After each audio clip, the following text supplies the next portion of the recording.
I just thought it was hilarious. Just I know that you know that you know that I know, and Kyle and Bob Sala got turned into Sean McVay and Chris Shula like 3 weeks after they did the same thing. This dick measuring contest stuff, Jake, it's trying, and it looks awful when you have to rewatch it. Yeah, it was sad to watch. I'm not through grading it because I'm actually exhausted, and I think it's making me sick. I feel like I like literally am getting sick, and I think this game is part of it. Yeah. It's just really painful to watch because like when one team really excels at something, that's fun to watch, regardless of whose side it is. Of But course. when it's 5 yard check down, 5 yard check down, 5 yard check down, corners running into each other, defensive linemen unable to get home, the other offense not really impressing all that much, guys stumbling over themselves. And it feels like the longest game we've watched all year, where the Yeah. first half just never ended. Yeah. I mean, it's tough to go back and watch. You're saying that the Battle of Amid was not a glorious. There were no winners. I mean, the Houston Texans won a massive game for themselves, but no Had to one have it. won. I will say that I think D'Amico Ryans won this game. That's fair. I That's fair. think that the Texans coaching staff put Kyle Shanahan and Robert Saleh in an absolute blender because you were focusing more on defense. I spent a lot of time watching the offense here because, again, no one man should be subjected to the entirety of this game. This is why they have coordinators. And watching the offense, my takeaway was that Kyle totally outsmarted himself, totally wigged out on what the Texans could do, which is fair because the Texans defense is badass. And the Texans basically said, you can have your Christian McCaffrey dump passes all day. You can have them. And Kyle's like, I don't want them. I don't want them. I know that I've been living off of a steady diet of that, but I'm a new man. I'm a changed man. I don't want any of that. We're going to have Mac Jones lock on to 15-yard outs the entire game and not be able to complete them because our offensive line is going to get its teeth kicked in snap after snap after snap. That's what we're going to do. And they never adjusted. That was the weird part. They never adjusted. I don't think they adjusted on either side of the ball. I think it was fundamentally on defense. You watch them just give up 5, 6, 7 yards of cushion every single play. Yeah. And Salah tried some things in terms of blitzes. He dropped the D ends quite a lot into coverage, and sometimes that works. But a lot of the time, what ended up happening is there would be a miscommunication, or someone would fail to pick up either a tight end or a running back. That's where the Woody Marks 50-yarder Bethune just didn't pick him up. And then the same thing sort of happened on another one where it was Dalton Schultz and Mustafa just waited, and then came in way too hot and whiffed, and that was a key first down. And so it feels like, given the personnel, there was both a desire to be simplistic and also mix it up, and it just didn't feel like they had a clear, definitive identity other than to play sort of soft underneath. And without, their best players at wide receiver and Christian Kirk, and I'm forgetting the other guy's name. You mean Nico Collins? Nico Collins. One That's of the correct. great tacticians. Yes, yeah, he wasn't there. But you had Braxton Berrios, who... Right. And they played it almost as if those guys were going to play, as if they were going to try and take the top off the defense, challenge them on posts. And there were a couple times they got challenged, but really it felt like a waste of resources and misallocation in terms of what the Texans were actually throwing at them. It was, it's bizarre. You can't play soft zone when you don't have a pass rush. And if you can't rush the passer, then you need to do something in the secondary. And this is the Niners getting caught with their pants down a little bit, because the secondary is something that you and I, and you've really harped on this, have talked about. Like, this is a ticking time bomb, and it showed up at times, and then some weeks it looks okay. Or at least it's not exploited to the degree it could be exploited. Right. Michael Penix and the Falcons being the best example. And in this one, I wouldn't say it was exploited, but when you have no pass rush, you have an opportunity to at least, poke some holes in the process. And that's what it looked like to me, that Houston's like, I guess we'll take it. You're going to give it to us. I guess we'll take it. Houston went heavy quite a bit. I will say Woody Marks did a fantastic job in pass protection, which was... He's a good player. And you mentioned this on the Sunday stream, his patience in the run game, that's new. So I watched... That bought them quite a few, like a half dozen, 4 to 6 yard runs that should have been stopped at the line. Mhm. One side of the line gets completely destroyed, and there's nothing there, and he just waits and waits and waits and uses the Niners' aggression against them, and nobody else fills in the backside. Or, Yeah. it gives a lineman enough time to climb to the second level to get some hands on a linebacker. I Well, think that happened a lot. Can we yeah, talk about Bethune? yeah, I wanna talk about Bethune because I think he feels like a menace. Like, he's still, for the most part, a really dominant physical run defending linebacker. Mhm. His depth is pretty bad in coverage. You Mhm. saw it on the touchdown. They were debating who it was on. It's on him, Well, right? he wasn't guarding anything. That space though, that was 5 yards away from anybody. That was well covered. And there was another one where he's, like, trying to robot, and he's sort of slowly turning his hips in slow motion, watching the crosser, but physically, his mind understands that he's supposed to get there, but he's not getting there. And there's just him backpedaling. Obviously, we knew there would be a substantial drop off between him and Fred Warner. Any linebacker, there's gonna be a Like drop off. the But greatest it's middle linebacker and pass coverage perhaps in the history of the game of football. Yeah, But a there's lot going of to be a their drop off. scheme a lot of their scheme is sort of predicated on Fred being able to do it all, and you're seeing a lot of the limitations of that. And it's not that a lot of it was just based on the front four being able to do something, Right. but Bethune, I think you're seeing the limitations of what he can't do and the lack of speed, just backpedaling and getting enough depth. Yeah, I don't want to go hard in on Bethune because again, it's not like, oh well, Bethune's in there and Right. that's why their defense sucked. He was just one cog in a And absolutely this wasn't disaster on machine. him. This is just a No, part of a problem that is continuing to evolve. I will say though two things. One, the defensive line was abysmal. That we can all point out how bad the defensive ends were. That's obvious. Like it was Michael Williams who still doesn't have a pass rush back, and I will address the Michael Williams thing. You're right. But y'all are.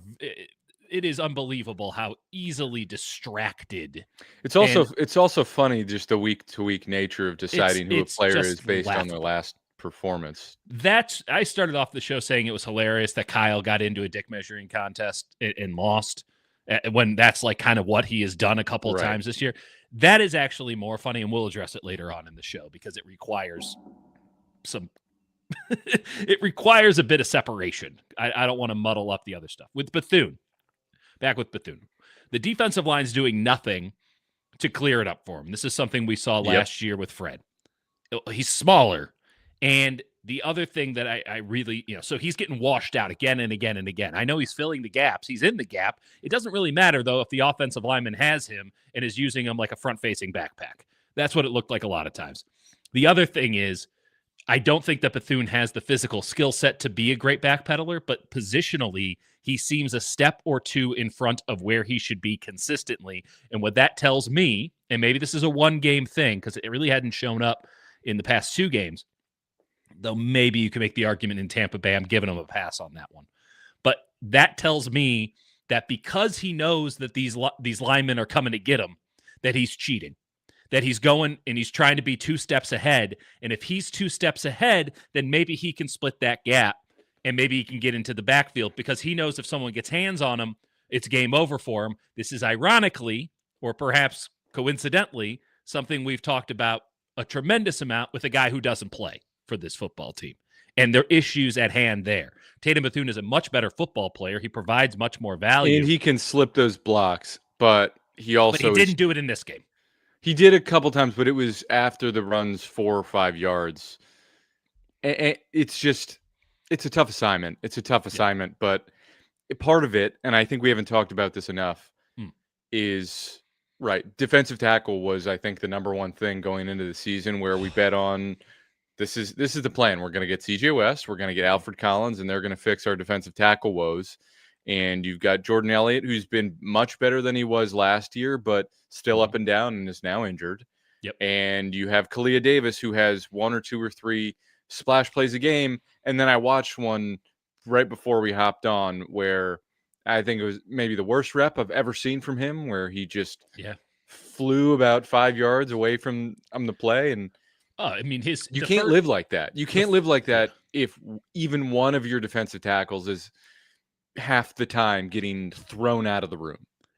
the first inside run rep, and I try to watch the game out of sequence. I watch it by inside runs, outside runs, deep passes, short passes, zone, all that stuff. So I watch it I watch it in cut-ups because I can't subject myself to the structure of a game. I watched the game once.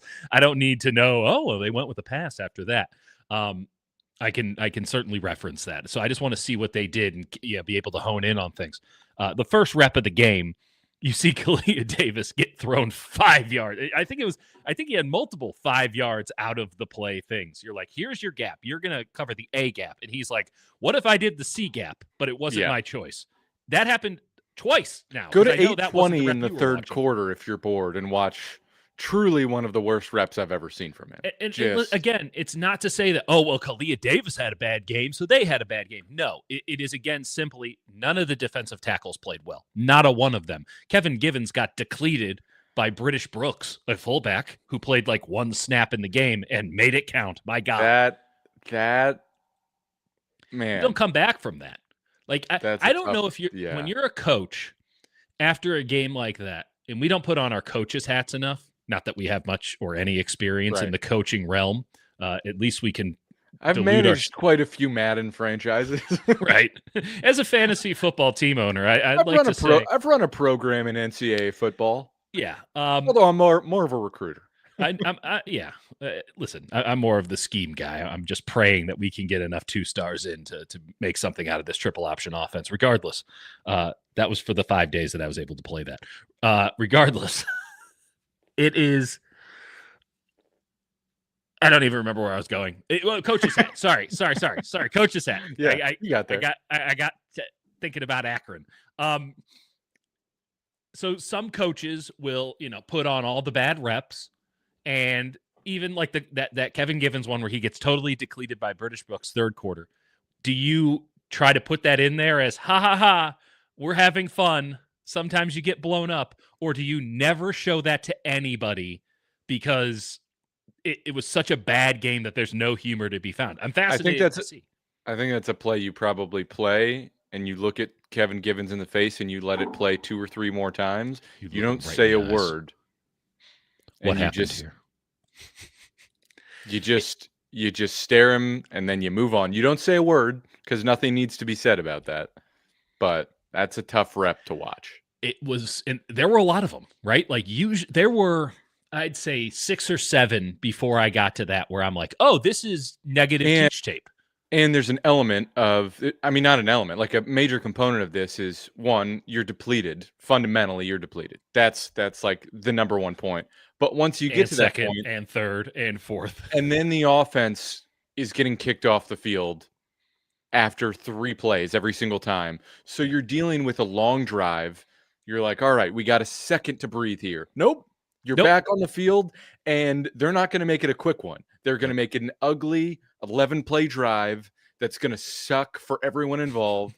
The crowd's never going to get into the game, but even though the Texans are only up 6 points, you've been out there for like 30 plays. You feel exhausted, and then the offense is out again.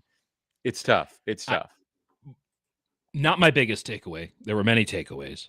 I actually, watching the 8 runs that they had, liked what they did in the run game. And the Niners. I thought they ran the ball okay. It wasn't perfect every time. It wasn't like it was big, but I thought that Christian McCaffrey looked good. I thought that I'll just go through it.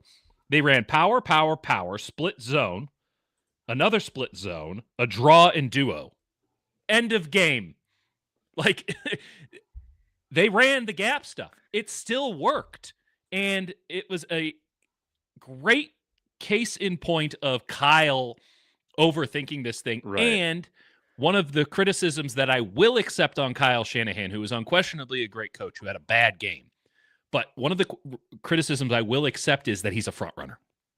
And that if you put him behind the sticks, metaphorically or literally, he doesn't know how to adjust. And this is why Brock Purdy is so valuable to his team, because Brock actually is pretty good as an underdog, as somebody who's playing from behind and can make something out of nothing, which Mac Jones clearly cannot do. I don't think even healthy he could do it, but he certainly can't do it now. His inability to move around in the pocket, save for, I guess I'm running this thing, these last ditch scrambles, Right. is damning, and it really screwed their offense. But Kyle being a front runner, which is something we've talked about for 7-8 years, this is a great example of that. You're down 13-0. Okay, fine. Like, honestly, I think George Kittle was right. Your defense played well enough that you had, and there was enough time left in the game that you could sneak back into this thing. Run the ball. Like, I'm not saying you need. They ran it. They ran it for 4.8 a pop on those 10 plays that they did run, and that includes a Mac Jones scramble, which was nice, but was like one of should have been 12. And the Christian McCaffrey, was it supposed to be a double pass? I don't know what that was. That was -5 yards. So if we're just talking about McCaffrey runs, there were 7 of them. They were good. 7, 8. Yeah. They were good. And they're running the gap stuff. The Texans had problems with the gap stuff. It's the front-running nature of it. Kyle, they go down 7, they go down 13, and Kyle's like, I guess we're going to lose then. And I mean, this felt like what they did to the Rams on that Thursday night game where the Texans got out ahead. They slowed the game down. They wore on defense, and they kept the offense off the field, made them feel disjointed. And then by that point, and it again, at half, it's only 16-7. You have every opportunity. They should have had a better opportunity, to be fair. They had so many opportunities to. I mean, really, this game wasn't close whatsoever. Right. But they did have theoretical opportunity to say, of course, all right, if we put together a drive here, we can actually make something happen. There's absolutely a world where this game, where the 49ers have the lead after the first drive of the second half. I don't know if it was a likely world that we would have lived in. It was a theoretical possibility. But you had the Texans hadn't punted until that point. It had been field goals and then 2 touchdown, maybe 2. Yep. And you get the interception from Lenore. If Lenore does the smart thing, steps out immediately, even if Lenore doesn't do the smart thing, what if Lenore is an inch to his left when he catches that ball where he had to stay in bounds? Upon doing that, okay, the Texans were playing a softer zone, right? And it was just 4-man and then dropping back in the zone. And Kyle had that thing locked in where he's running 7s on the seams. And it was Bourne and D-Rob and Jennings. They could run that play all day, every day. And it was attacking Petrie one-on-one. Like, it was a good play. And they ran it all the way to the end zone the first go-around. You can do that to get into field goal range. Bam, 13, what was it, 13-10? 16-10? What was it? What was the score there? 13-10.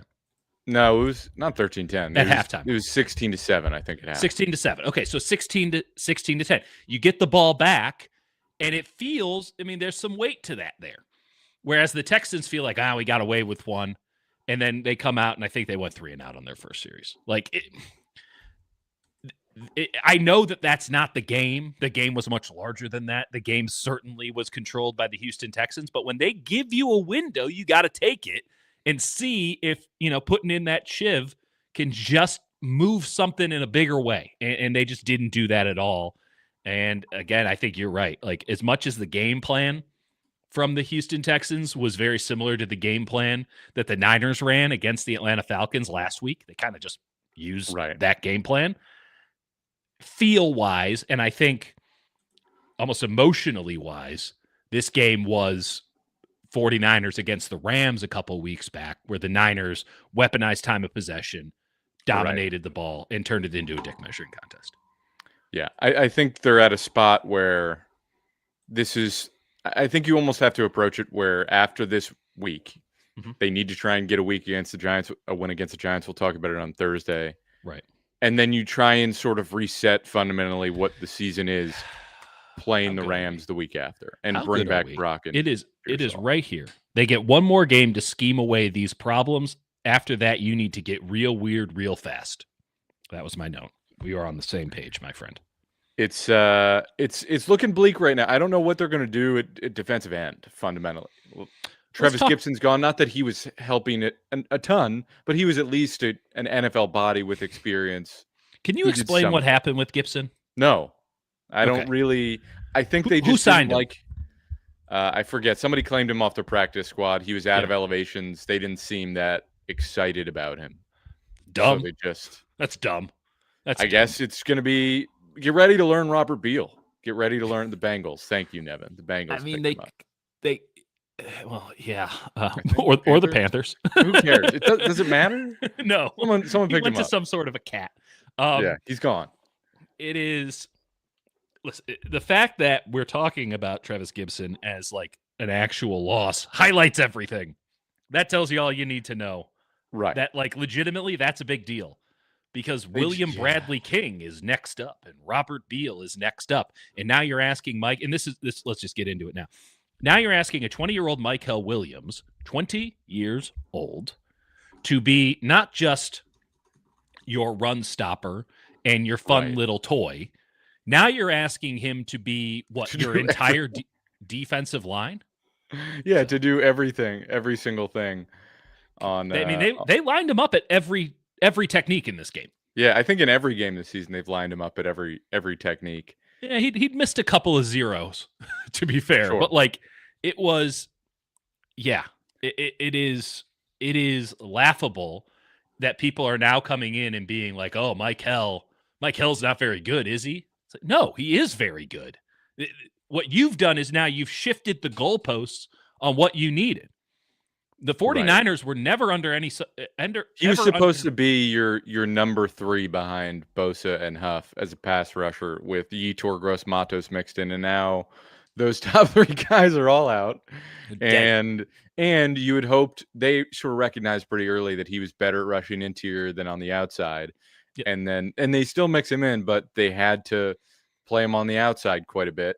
And let's be clear, the Texans double teamed him a ton, right? What else were they going to do? Of course. Of course. Sam O had like a few nice reps, but they don't have any interior pass rush. They don't have any interior run stop. They don't have any they don't have any pass rush at all, really. They have no pass Because rush. it's Michael and Sam O, who are both not elite pass rushers, but Injured. they have a few good reps. Yeah, they got two energy guys on the outside. Effectively, they have a basketball team where everyone's a 3-and-D shooter. And none of the stunts were effective too, because everything was slow. Like every single blitz they ran seemed a little bit predictable, and sometimes you can just criticize scheme vaguely, but sometimes it's just you're not executing because the defensive the defensive tackles not driving hard enough. Yeah. They just don't have enough dudes. They just don't have enough pieces available. And no, Michael Williams is not rushing the passer like Abdul Carter. But to say that Michael has been anything other than very good this season is wrong. He's been very good. I've watched and graded every single snap to the point that I'm sickened by how much of this defensive line I've watched. And he has been objectively very good. And I've pointed out when he hasn't been very good. Of course. So I don't know what people's expectations were, or if they just had a misunderstanding of who he was. They fundamentally have a misunderstanding because they don't understand the fundamentals of football. Like they just don't. They don't. And maybe they're dumbing it down for an audience. That's the embarrassing part. That you can't just be honest and be flat out about it and say, like, listen, is Mike Hill playing? Is he ascending to some level? No. But is he where he was supposed to be this entire time? Absolutely, with only more being thrown on his plate. And to defend this is the problem when you come in with these anchored ideas. So you and I were both very high on Michael, me even more so than you. So now anytime I defend Michael Williams on just merit and expectation versus reality, I come across like some entrenched homer who can't possibly see the downsides. Whereas if you plant a flag that he's bad, then anytime he does anything that has a modicum of shit, it's like, wow, what a terrible pick. What a waste at 11. By the way, how's Kelvin Banks fucking looking? This is the same thing I have all the time with the offensive line. Point to me where this offensive line that you want them to be is. Show me in the NFL what offensive line you would like them to be. Everyone would say the Colts, but that's the Colts who traded out 3 dudes on their offensive line this year. That Colts team that has an international pathway guy, maybe that's the answer. Maybe they're not getting enough from their international pathway guys, because last year it was the Eagles. This year it's the Colts. Both of them are just stealing dudes, getting them for free on their roster and starting them at tackle. Maybe that's the answer. I think it's Alfredo Gutierrez's fault. Right. No, I think it's fair to want more as a pass rusher.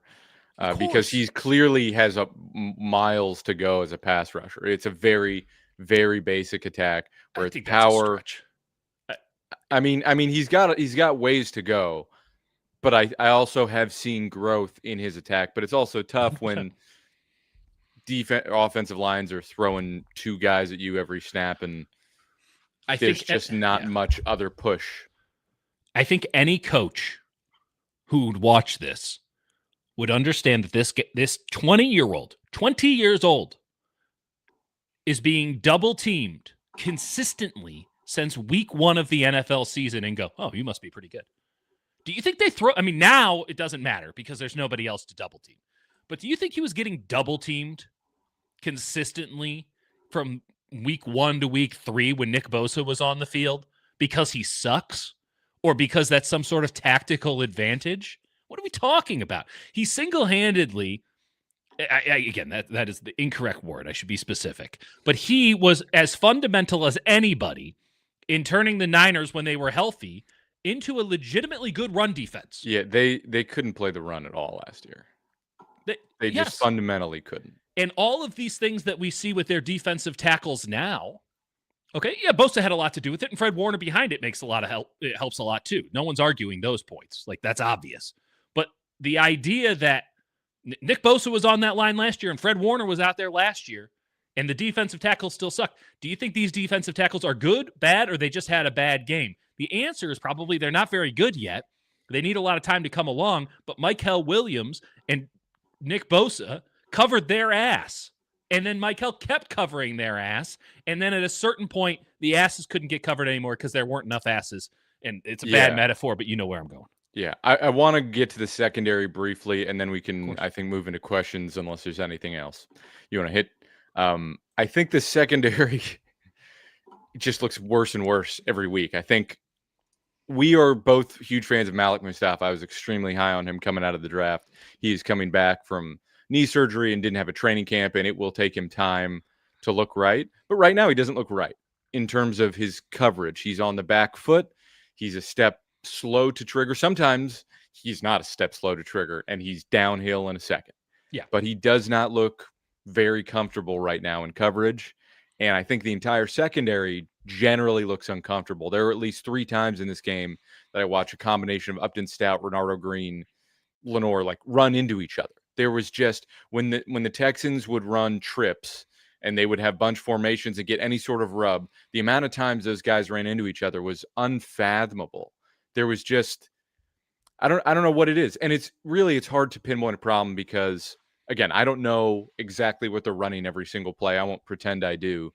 But they're clearly having trouble executing it. I can establish that very clearly. And you looked at even just the touchdown, right? Where you're like, all right, we're going to play Jair Brown. We trust him. And Shanahan after the game almost explicitly said, yeah, well, the safety just got beat one-on-one. That's a touchdown because Jair stopped his feet and just got beat one-on-one. Which is, by the way, the same thing that got Marquise Siegel benched from that Tampa game. He got beat one-on-one, right? Yeah. That was unquestionably on him. And amid the other times that he had gotten dunked on, they just decided, hey, you know this guy that we really, really like and who actually is in good position but just can't play the ball yet because he's a child who's being thrown into the deep end of the NFL, and how we preached all this notion of patience and, you know, it's going to be a roller coaster and up and down. We're not going to do that anymore. We're going to bench his ass for Jair Brown, and he'll do the same thing, except not be as good in the run game. Though I thought Jair right, and he doesn't have the same speed. I mean, Jair did make a couple really. I would disagree. Pops. I would push back. Oh, you're saying Siegel will be worse in the run game than Jair? Siegel was really good in the run game. Okay, well, I would just say Jair had a couple really great tackles in the run game this game, and he did have a couple of really great tackles in the run game. Siegel has a couple of great tackles in the run game too. Right. Except I think Siegel fills holes better. Sorry, pause. I think Siegel's a better gap filler than Brown is because Brown is starting to do that thing again where he tip taps thinking about it instead of just going and hitting it. And I can appreciate being a smart football player, but not at the detriment of actually being in the position you need to be in. And he started to do that there. So I did not understand playing Brown over Siegel, to the level they did, which was ubiquitous, just entirely. And what are we going to do now? Flip flop. That's not good. I'm not sure how much it's benefiting you. I mean, I guess teams attack Siegel, and so there's an element of if he's off the field, at least they're not going at Jair the same way. But I don't know if you watch that tape and you watch that touchdown where they went one-on-one at Brown, I feel like teams would attack him. So I mean, the first 2 weeks of the season, it was just teams attacking Brown, which is why Siegel ended up getting the job. And then they attacked him, and he did better. But then there were, one really bad play on top of a couple times where, again, he got dunked on. But, that's the process of being a young player. And so that, again, Jair Brown's been in the league for 3 years now. Why are we holding him to the same standard or why are we holding him to a lesser standard than a rookie? I don't get that. And I don't know why I keep saying we, because it has nothing to do with me. But I feel upset about it. Do you want to get to some questions here? I absolutely do. Let's start with we'll cash late. Okay, we'll cash now. No, it's fine. That's on me for being a bad director. More for you, because Purdy's numbers aren't great in come from behind situations. No one's numbers are great in come from behind situations. You're having to throw the ball when they know you're throwing the ball. But the fact of the matter is that Brock Purdy can make something out of nothing, and Mac Jones sure as hell can't. We didn't talk about this. I want to talk about it now. Mac. And I don't blame the guy. He was under siege. And there were some pass pro reps that were legitimately comical. Really the worst of the season. Unquestionably. I think in every facet. Unquestionably. But Mac never came off the first read. I mean, when I said that D'Amico Ryans was giving him the halfback pass, that swing route, the entire game, I meant it. He was always open. And Mac would just lock in on receiver 1 and wouldn't come off it, probably because he knew if he got to 2, he'd be dead, which sometimes he would have, sometimes he wouldn't have. I can understand why he was locked in on 1. But if this guy's super skill, the reason that we talked positively about him, and he earned this, but the reason that we talked so much about him, hey, Mac, this is pretty good, this is happening, is because he could process and get through 5 reads and actually see the field and stuff. I get that when you don't have protection, it's hard, but you got to get to 2 and 3, buddy. You got to, especially when 2 and 3 are wide open, being given to you because they're blitzing a lot. You got to get there. He didn't get there. So then you don't do that. Well, okay, can you tuck it and run it? No, you can't. He did once. It looked fine. It also looked physically painful. Yeah. So this is the thing. This is why Brock is different, because Brock can process at that level or higher, much higher, frankly, off of this past game. But he can also make that offensive line look better by being able to manipulate the pocket with his feet. He can scramble. You can boot him out a lot easier. There's a lot more of a game plan. And I thought Mac was better later in the game when he decided, I'm going to start ripping this thing a little bit, and started throwing it. Not tight windows, but tougher throws. And he had a couple of rips. That's the Brock Purdy dropped experience. that deep ball too. That was just... Well, don't even start me. That's the same play they ran earlier in the game, but with Sky Moore, who stopped running halfway through. He's awful. I'm sorry. I don't mean to be this pejorative, and I know that everyone gets on me for being negative. Yeah. This is my game. He is awful. He is awful. I'm turning into Mad Dog Russo here. He's awful. You think it's I think they might run more Watkins next week, just out of, and it felt like getting him involved a little bit late. I know he dropped it, but it's also his first snap. It's hard to get on a rookie. Who didn't drop one? I mean, they trusted Ronnie Bell forever, and he couldn't hold on to a thing. I mean, I'm not saying that Jordan Watkins is. I do remember Ronnie Bell. I'm not saying Jordan Watkins is going to be anything. I think that a lot of people got way out over their skis on that. They went all wises on them. By the way, I'm just going to bring it up. This clickbait bullshit is got to stop. It's got to stop. You're embarrassed. And you know what? It's not even on them because it's working. And all they need is the eyeballs. It's not on you, because if you're here, you're a discerning connoisseur of football conversation. But you got to tell your friends to stop clicking on this shit. I saw two posts. The one that got you? What was the one that got you? It was the Hennessy one? It was, Matt Hennessy. The 49ers have a new center, and he's elite. What the fuck are you watching? Oh, we didn't even talk about that. Hennessy we didn't even talk awful. About... Yeah, Matt Hennessy. He doesn't know the plays. He's the center. It's pretty clear I know people. We talked about it, and I said last week, let's hold off on sort of crowning Matt Hennessy over Because there Jake was some Brendel. good, there was some bad, right? He's clearly worse. Oh my God. It's He's like the clearly worse. preseason all over again. Yeah. And listen, Houston is not an easy start. I'm going to give it that, right? It might look better moving forward because Houston's defense, congrats to all the people who thought that they actually weren't that good. You all look like assholes now, too. We look like assholes plenty, don't get me wrong. Generally but speaking, yes. No, anyone who was in the comments being like, I don't know why you guys are all glazing over Houston's defense. That's why.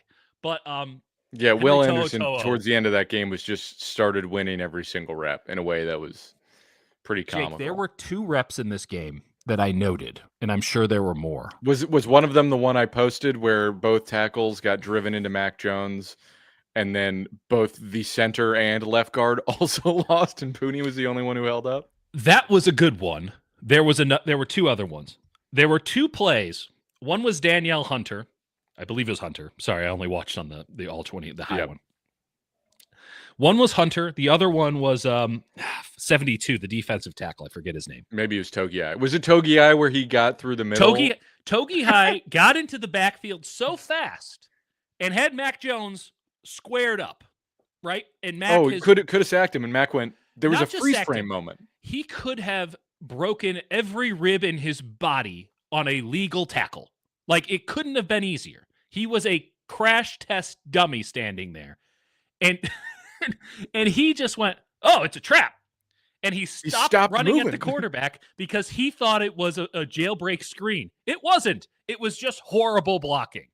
And Mac was able to scamper out of it. It was Hennessy putting an arm out to nothing and Togiai completely untouched. I mean, and Jake and I are trying, because we're just such idiots and dorks. We're trying to break down where the breakdown was. Right. And we're like, oh, I think McCaffrey, because they blitzed 6 and it was like half a coffee house stunt. Because they blitzed 6, I think McCaffrey needs to stay in because Kittle's already on the out and he should be the hot. Meanwhile, there's a 350-pound man in front of the quarterback. I will say, did you notice we haven't talked too much about protections this year, and we talked about it all last year? We haven't talked about it too much this year. Why do you think that is? I don't know. But I just am noting the fact that it's being brought up now with the backup center into the mix. So maybe that's a way. Are you saying that Jake Brendel had the best rated? No, we noted, I think, sometimes where the protections weren't great. I will say, okay, I didn't expect Hennessy to be a very good blocker, right? He's a backup center. He shouldn't be playing off of his preseason performance. Like, that's fine. Okay. I expect him to get his ass kicked a couple of times. I don't expect the man who sets the protections to not run the scheme. And that's what it looked like to me, where he didn't know the play. You're the one calling the protections, brother. Right. And it definitely seemed like Mac knew what the protection was supposed to be that was called and went, what's that guy doing there? There were a couple of plays where Mac has had to do a lot of aligning at the line of scrimmage this season. There was one where he had to get Juice aligned, and I'm like, that's a red flag. That's not a good sign. That ain't good, because what were we saying after the Atlanta game? Simplify for everybody else, make it complicated for Juice. So when Juice is like, I don't know, you're like, oh boy, this is no bueno. Yeah. This is insane. And another reason you should subscribe to the Hutch Report. That's the dumbest fucking thing I've seen in a long time. Had Will Anderson lower than multiple. If you have it open, because we don't pay for it anymore because it's so bad. Who were the other linemen? I'm just curious. How? Will Anderson had a defensive player of the year performance in that game. By the fourth quarter, he was genuinely winning almost every single rep. What on earth are these people watching? Okay, I have actually talked to some people about this. There is a suggestion, and it's probably derelict in duty for me to mention this. There is a suggestion that PFF has outsourced all of their grading to, they've outsourced it. They've outsourced it to India. Well, I've seen ads on like LinkedIn and other stuff. It has been suggested to me that is actually like the case, where they're like, and now they have this sort of rubric that you just watch and do it. And by the way, this is how Opta, the soccer analytics company, works, where they've outsourced to, like, I think it was Malaysia. But a little bit different. Listen, I got no problem. I'm sure that the Malaysians can break down soccer as well as an Englishman or German or an Iraqi. Like, everyone except Americans, like, they know soccer, right? It's the most popular sport on the earth. Where else do they play football besides North America? I know Roger Goodell wants it to be Europe. It sure as hell ain't India. I don't think we're getting a Delhi game anytime soon. Though, you know, don't give them any ideas. I'll be there. I'll be there in a month or two. If you could find Jake, this is now an investigative trip. Go find the PFF office. Maybe I will. Joseph asks when we lose to the Giants, is it fire sale time? I don't know who you're selling, but that's exactly right. I do think that's a perfect time if you can. One of the receivers, whoever. If someone wants to trade anything for Bourne or Jennings, that's the time. You could make a case, or you could say Demarcus Robinson. Sure, that's an interesting idea. I don't mind that. I'll ask this though, because of the injury to Juwan Jennings, who is consistently the name brought up in this circumstance. He was not going to be good for the rest of the year, right? He broke 5 ribs, has 2 ankle sprains. He's in pain. Yeah, he should only be playing on third downs. Right, it should really be 3rd and 1. So, yeah, he has more broken ribs than he should be playing reps per game. Like that's what he has as many broken ribs as they have wins. So it's like rings in a tree. Just every win another broken rib. But suffice it to say, like, I don't think anyone's giving up anything for a broken, soon-to-be free agent Juwan Jennings. That said, Juwan Jennings can make a reasonable argument in the free agency market that, like, hey, my body be broken. That's why I wasn't good last year. You should give me money because my body be fixed. Is he going to get anything more than they could get on a comp pick? Probably not. Probably not. So I don't think they're going to trade him. Yeah, I'm trying to think who else you could possibly trade. They just don't have a lot of options. I mean, they have no depth, so it's hard to. I'll tell you this. I think that there's a very logical case to be made for selling people. Again, with you, who the hell are you going to sell? Because you can go to the nuclear option, which is where I'm sure plenty of people are going to go. Like, why don't we trade Kittle? Fuck you. Right. Idiots. Like, you can think we're idiots, but at least we don't stoop to that level of bullshittery. At the same time, they have to make a trade this week, right? They have to acquire like or several defensive ends. A human being, yes. Have you put your hand in the ground and rushed a passer at any level above ACC football? We got a job for you in Santa Clara, California. The economy's booming. Like, don't worry about Intel down the street. Like, right. We're good. We're keeping the Santa Clara economy afoot with all these new hires that we keep making. Like, they have to get something. They have to get something in-house, because you cannot go into a game with Michael Williams, William Bradley King, and Robert B. That's it. That's it. Those are your 3. Yeah, they physically just need to acquire someone. I don't even know where you go. Like, I don't know. They've run out of guys. William Bradley King was the last resort. That's the guy that they, had on the Malik Turner in out plan. Yeah, maybe. Hey, you know what? Maybe you bump up Sebastian Valdez and you put Alfred Collins at 4 or 5 technique. Who knows? I mean, you're going to have to be a 3-man front. Yeah. Hey, maybe they should just change the scheme. Just Chris Kasarik will die. He will play defensive end himself before he switches to a 3-4. That's a way you get Nick Martin on the field. That, honestly, galaxy brain idea. You fundamentally mid-season change. You Belichick the shit out of this. Yeah. Old Belichick, not new one. Some people have mentioned that Cleveland Farrell has worked out today. Snevin says he does meet the, hey, we know him criteria. Come on down. You get a jersey. You used to play here? Sure. Clee Farrell is the most guaranteed signing since they worked out Stone Blanton for the practice squad. 100%. Lock it in.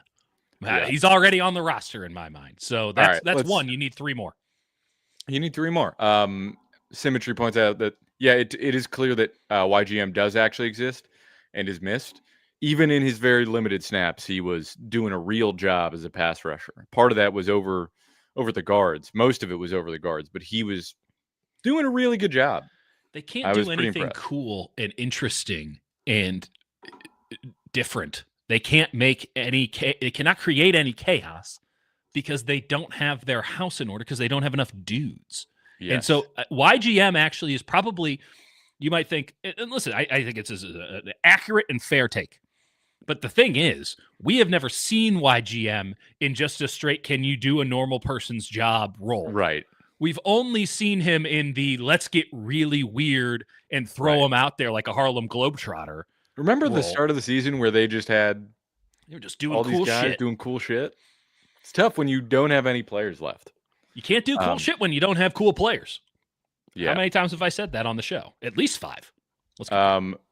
Con Ass is the secondary not up to par because of the communication or talent. I would say most of it's communication. I think they do have plenty of talent. I think there's a level of talent that's not meeting realization in terms of players like Upton Stout or players who are coming back from injury.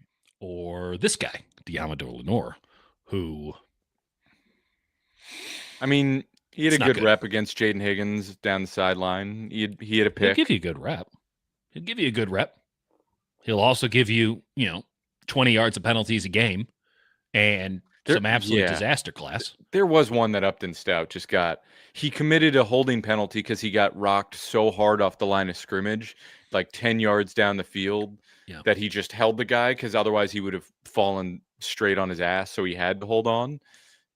It was pretty bad. The Stout thing is, so I mentioned this in my Studs and Duds column for the Merc. Like, the Stout thing is weird because you can see the 49ers panicking in real time with Upton Stout, where they benched his ass.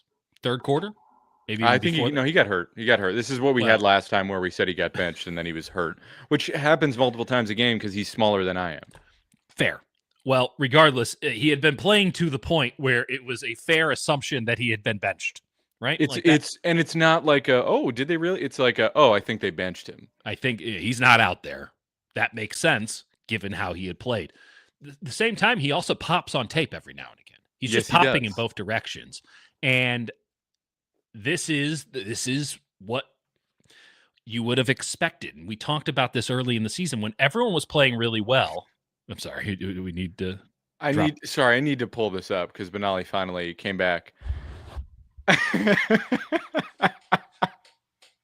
Sam O, Kalia Davis, Travis Gibson, and Michael Williams all got higher grades than Will Anderson got. Yeah. What? That's crazy. Okay. Sorry. I'm doing this right now. Jake, you do have say in this. You can veto it, but I'm putting this out there right now. We're never mentioning PFF on this show ever again. Ever. It is verboten. If you bring it up in the comments, you're banned. Well, you're not banned. You don't have to ban people. No. We rule with an iron fist. No, Jake. We're not banning people. We're just not acknowledging it. PFF does not exist. It is a useless. Anyone who wants to use it is viewed as adult in my mind.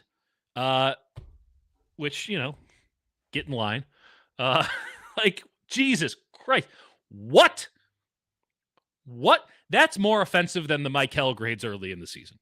Yeah, that's insane. That is far more offensive. What sport are they watching? That's like saying Stephen Curry is an okay shooter.